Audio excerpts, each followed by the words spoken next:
नमस्कार मित्रों, कल जितना दुखद हादसा औरंगाबाद के अंदर देखने को मिला, आप समझ नहीं सकते हैं कि कितना पीड़ा, कितना दुख भरा ये घटना था। जो 19 मजदूर रेल की पटरी पे सो रहे थे, वो इस भरम में सो रहे थे कि गाड़ी चल नहीं रही है, लेकिन एक मालगाड़ी आई और उनको कुचलते हुए चली गई। एक जर्मनी के तानाशाह हिटलर ने कहा था कि जनता को इतना निचोड़ दो कि वो जिंदा रहने को ही विकास समझे। लेकिन भारत में तो कुछ और देखने को मिल रहा है। भारत में तो हमें यह देखने को मिल रहा है कि जनता को ही मार दो। कम से कम हिटलर ने तो यह कहा था कि जनता को इतना निचोड़ दो कि वो जिंदा रहने को ही विकास समझे। लेकिन नरेंद्र मोदी तो बोलता जनता को ही मार दो, ना रहेगा बांस, ना बजेगी बांसुरी। हिटलर से भी 2 कदम नरेंद्र मोदी जनता को मरवाने के लिए आगे है। अमित शाह, अरे भाई, जर्मनी में तो एक हिटलर था, भारत में तो हिटलरों की भरमार हो गई है जब से भारतीय जनता पार्टी की सरकार आई है। Hitler number 1 Narendra Modi, Hitler number 2 Amit Shah, Hitler number 3 Yogi Adityanath, Hitler number 4 Nitish Kumar, Hitler number 5 Sushil Kumar Modi. जिस मुल्क के अंदर इतने सारे हिटलर होंगे तो आप समझ सकते हैं कि हमारे देश का क्या हाल होने वाला है। हमारे देश की जनता के साथ क्या हाल हो रहा है आप समझ सकते हैं। कल ही की बात है, उधर 19 मजदूर, जिसमें 16 तो तुरंत ही मृत्यु के प्राप्त हो गए, और इसका मर्डर, मैं कहता हूं मर्डर किया गया है। और मर्डर नरेंद्र मोदी ने कराया है अपनी गलत नीतियों के कारण से। तो ये मर्डर है। दूसरी तरफ लखनऊ के अंदर एक फैमिली मोटरसाइकिल से अपने बच्चों के साथ जा रहा था, उसे गाड़ी ने ठोकर मार दिया और वो वहीं मर गया। क्या कसूर है इन व्यक्तियों का कि नरेंद्र मोदी को अपने सर पे बिठा के भारी मतों से पूर्व बहुमत की सरकार एक बार नहीं 2-2 बार बनाया। कि यही गलती है इस देश की जनता का, गरीब जनता का। क्योंकि ये मासूम भोले भाले लोग, इन्होंने अपने को, मोदी ने जितना लंबा लंबा फेंका था, फेंका मतलब इतना लंबा जुमला झूठ, इतना इन जनता से भोला कि मोदी जी को ये अपना भाग्य विधाता समझ बैठे। लेकिन वास्तव में जनता का भाग्य विधाता नहीं, क्या कहूं, उसके भाग्य के एक भस्मासुर। जैसे किसी चीज के ऊपर हाथ रखता है ना तो उसको भस्म कर देता है। जैसे शंकर भगवान को याद होगा, शंकर भगवान ने ही भस्मासुर को वरदान दिया था कि तू जिसके ऊपर हाथ रखेगा वो भस्म हो जाएगा।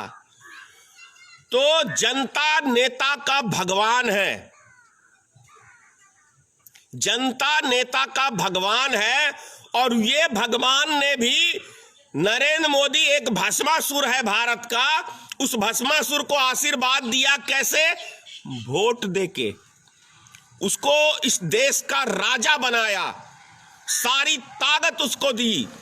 अब वो उस ताकत से नरेंद्र मोदी इस देश की जनता को, इस देश के विकास को, इस देश की शांति को, इस देश की एकता को, इस देश की अखंडता को, सबको भस्म करने में लगा हुआ है नरेंद्र मोदी, अमित शाह, योगी आदित्यनाथ, नीतीश कुमार, सुशील कुमार मोदी।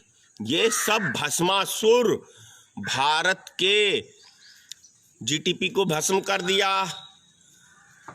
5,63,000 कंपनियों को भस्म कर दिया उस टाइम के अंदर, जो मोदी जी स्वयं लाल किला से खड़े होकर कहे थे कि मैंने भाइयों और बहनों 3 लाख कंपनियों की मान्यता रद्द कर दी है, तीर मार दिया था। अरे भाई, लगाना बड़ा मुश्किल है। जैसे एक मकान आप समझो ना, आदमी जीवन भर सोचता रहता है कि मैं एक कमा के अपना एक सुंदर सा मकान बनाऊंगा, लेकिन उस मकान को तोड़ने में कितना सेकंड लगता है। वही है व्यक्ति। घर तो किसी का मोदी ने बसाया नहीं, क्योंकि इसने अपना घर ही नहीं बसाया तो देश की जनता का घर कैसे बसने देगा। ये बहुत मोटी सी बात है। योगी आदित्यनाथ ने अपना घर बसाया नहीं तो देश की जनता का घर बसने नहीं देगा। नीतीश कुमार ने अपना घर बसाया, खुद ही उजाड़ दिया। नरेंद्र मोदी का घर बसा, नरेंद्र मोदी खुद ही उजाड़ दिया, तो देश की जनता का ये लोग घर कैसे बसने देंगे। एक बहुत पुरानी कहावत है, गांव वाली देहात वाली, क्योंकि भाई मैं भी गांव देहात से ही हूं ना। तो जिस औरत को बच्चा नहीं होता है वो दूसरे के बच्चे को देख के बहुत जलती है। जिस पुरुष को अपनी कोई औलाद नहीं होता है तो वो व्यक्ति दूसरे की औलाद को पसंद नहीं करता है। तो नरेंद्र मोदी के पास अपना कोई औलाद नहीं तो जलन होगी, योगी आदित्यनाथ के पास अपना कोई औलाद नहीं तो जलन होगी। नीतीश कुमार अपने औलाद को भस्मासुर की तरह भस्म कर दिया एक पत्नी को, और वो भस्मासुर क्या कहते हैं, नरेंद्र मोदी ने भी अपनी पत्नी को भस्म कर दिया। तो ये भस्मासुर सब इस देश की जनता को धीरे धीरे सिसक सिसक के, आप देखो ना, नोटबंदी किया था, 200 से ज्यादा मजदूरों मर गए थे लाइन में लग के। क्या नरेंद्र मोदी ने एक उफ तक किया था कि मुझे खेद है, या उसके परिवार को कोई मुआवजा मिला था? नहीं मिला था, किसी भी एक परिवार को मुआवजा नहीं मिला था। दूसरी बार जो राजा समझिए कि देश की सेना को मरवा दे सत्ता के लिए, तो वो कितना बड़ा कमीना हो सकता है ये आप कल्पना नहीं कर सकते। मैं जानता हूं नरेंद्र मोदी को कि वो सत्ता के लिए कुछ भी कर सकता है। अरे भाई, आप लोग बहुत बड़ी भूल कर गए। गुजरात दंगा 1.5 महीने तक चलता रहा था, डेली जश्न मनाते थे ये बैठ के उन दंगाइयों के साथ। कई ऐसे फोटो वीडियो वायरल थे उस टाइम के अंदर। तो ये व्यक्ति लोगों की लाश पे जब इसको खुशी मिलती है, मजा आता है, जब गरीब मरते हैं। जैसे अब मैं आपको एक उदाहरण दे रहा हूं, सबसे पहला चुनावी सभा गांधी मैदान के अंदर जब मोदी जी ने किया था तो जानते हैं 14 बम फटे थे। 14 बम फटे थे गांधी मैदान में। पहली सभा में एक हवा बनाया गया देश के अंदर कि देखो नरेंद्र मोदी जी को जान का कितना खतरा है। आपसे ही मैं एक क्वेश्चन पूछ रहा हूं कि यदि किसी नेता को कोई मारने आएगा तो नरेंद्र मोदी जी क्या ये पटना जंक्शन के 1 नंबर प्लेटफार्म में पेशाब करने वाले थे, वहां पर एक बम फटा था। और गांधी मैदान के चारों तरफ जहां पब्लिक थी, भीड़ भाड़ थी, वहां बम फटा था। नरेंद्र मोदी जी के मंच के इर्द गिर्द एक भी बम नहीं फटा था। तो आप लोग समझ सकते हैं। हिंदू, मैं बार बार ही बोलता हूं, भारतीय जनता पार्टी मतलब भारत को जलाओ पार्टी, और हिंदू की लाश पे ही राजनीतिक रोटी सेकते। हिंदू की लाश पे, हिंदू मुसलमान जरूर करते हैं, लेकिन सबसे ज्यादा यदि कोई मरता है तो हिंदू मरता है, क्योंकि ये बम विस्फोट, ये दंगे फसाद, कराते हैं और इस तरह की राजनीतिक रोटी सेकने का काम ये करते हैं। और गांधी मैदान में भी 22-23 आदमी उस टाइम मरे थे, वो सारे हिंदू थे। और उसके बाद नरेंद्र मोदी ने अपनी हवा बनाई और तब चुनाव जीता।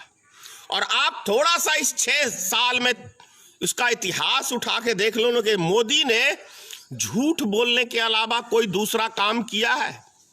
ये बात क्या करते हैं, कुछ गोबर भक्त को दिमाग में क्या डाल दिया है, राम मंदिर। अरे भैया, करोड़ों मंदिर है हिंदुस्तान में, करोड़ों मंदिर है, 1-2 मंदिर नहीं है। शायद ही कोई गांव होगा जहां मंदिर नहीं होगा। मंदिर से हमारा पेट नहीं भरेगा। पेट भरने के लिए हमें काम चाहिए, रोजगार चाहिए। देश को आगे बढ़ाने के लिए देश में रोजगार, काम, दुनिया का कोई भी मुल्क यदि आगे तरक्की किया है और यदि अमेरिका जैसा, चाइना जैसा देश इतना आगे बढ़ा है तो सिर्फ और सिर्फ रोजगार से बढ़ा है। वहां इंडस्ट्रियां लगी हैं, विकास तब होता है। ये फालतू की बकवास करने की, मन की बात से विकास संभव नहीं है। आप सोचो ना कि मोदी जी ने 6 साल में इस इंडिया का कौन कौन सा नाम रखा। Make in India, shining India, मतलब मैं तो इतने नाम भी भूल गया हूं जितने हर 3 दिन बाद एक इंडिया का नाम रखता है। तो नाम रखने से काम नहीं चलता है, काम करने से काम चलता है। ये चीज है। और वो व्यक्ति तो कभी किसी समाज का विकास कर ही नहीं सकता जो बाल बच्चेदार ना हो। मैं ये दावे से कह सकता हूं, क्योंकि उसको क्या पता, एक बच्चे का हंसना, एक बच्चे का खेलना, एक पत्नी का सुख दुख, वो जिस व्यक्ति को कभी बारिश गिरी ही नहीं शरीर के ऊपर, वो व्यक्ति क्या जानने गया कि बारिश का स्वाद क्या होता है। तो जिस व्यक्ति ने कभी पत्नी का सुख नहीं पाया, बच्चे का सुख नहीं पाया, वो देश की जनता का सुख दुख कैसे समझ सकता है। समझ लो मैं जो बात कह रहा हूं। नहीं समझोगे, अब भी नहीं समझोगे तो भैया धनेश्वर महतो का कुछ नहीं लोगे। मैं तो हूं 10 साल 5 साल का मेहमान, या जैसे बोलता हूं मोदी जी जब चाहेंगे तब सफाया करा देंगे। तो मैं आपको जगाने के लिए कह रहा हूं, समझ लो।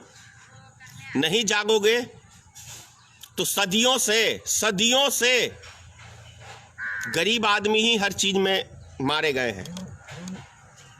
लेकिन सबसे बड़ी खुशी की बात एक चीज है कि हमारे बिहार, यूपी के मजदूर, वो एक ऐसा हौसला उनका बुलंद होता है कि वो हिम्मत हारने वाले व्यक्ति नहीं है।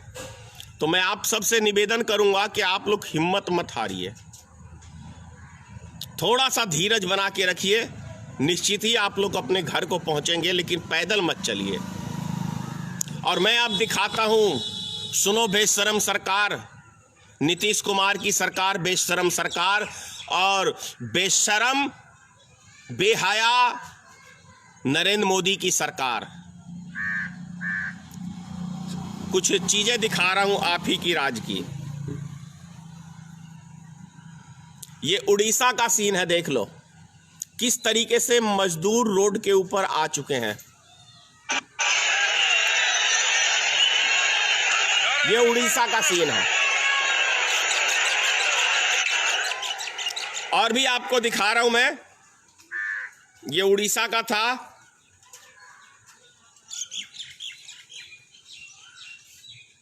एक सेकंड आपको और दिखा रहा हूं कुछ दृश्य।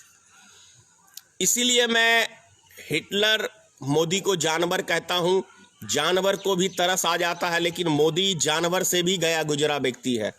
ये व्यक्ति क्या कहते हैं, एक ठेली के ऊपर एक छोटे से बच्चे को लिटाया हुआ है, अपना घर का सामान लाद के ये पैदल मतलब उस ठेली को लेके चल रहा है। सोचिए तो।